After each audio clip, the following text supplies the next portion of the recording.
बातमी आहे शिक्षण क्षेत्रातील।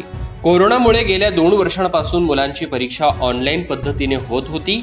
यावर्षी ऑफलाईन पद्धतीने परीक्षा घेण्याचा निर्णय शासनाने घेतला आहे। त्याचे स्वागत विद्यार्थ्यांसह पालकांनी देखील केले। आज दिनांक 15 मार्च पासून 10वीच्या बोर्डाच्या परीक्षेला सुरुवात झालेली आहे। पिंपरी चिंचवड शहरात देखील ऑफलाईन पद्धतीने परीक्षा पार पडत आहे आणि यावर्षी विद्यार्थ्यांना अर्धा तास वाढवून देण्यात आलेला आहे। पिंपरी चिंचवड शहरात 20,400 विद्यार्थी 10वीच्या परीक्षा देणार आहेत। आकुर्डी येथील म्हाळसाकांत विद्यालयामध्ये पार पडत असलेल्या परीक्षेचा आढावा घेतलाय आमचे विभागीय संपादक रोहित खरगे यांनी। पाहूया।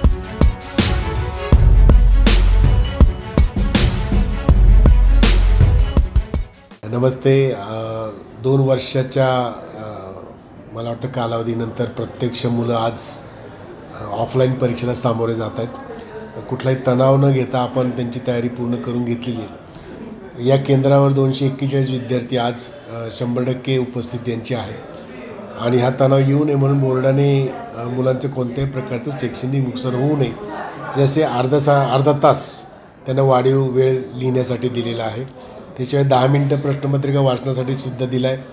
त्यानंतर अपंग आणि अंध मुलांसाठी सुद्धा वाढीव वेळ त्यांनी तरतूद केलेली आहे। त्यामुळे मला वाटतं यावर्षी शासनाने घेतलेला निर्णय हा अतिशय संयुक्तिक आहे आणि त्यामुळे भविष्यात मुलांना कोणत्याही प्रकारचं शैक्षणिक नुकसान होणार नाही याची काळजी घेऊन घेतलेला हा निर्णय आहे आणि यामुळं मला वाटतं खरोखरच पालकांनी या निर्णयाचं स्वागत केलेलं आहे आणि मुलंही प्रामाणिकपणे ही परीक्षा देत आहेत।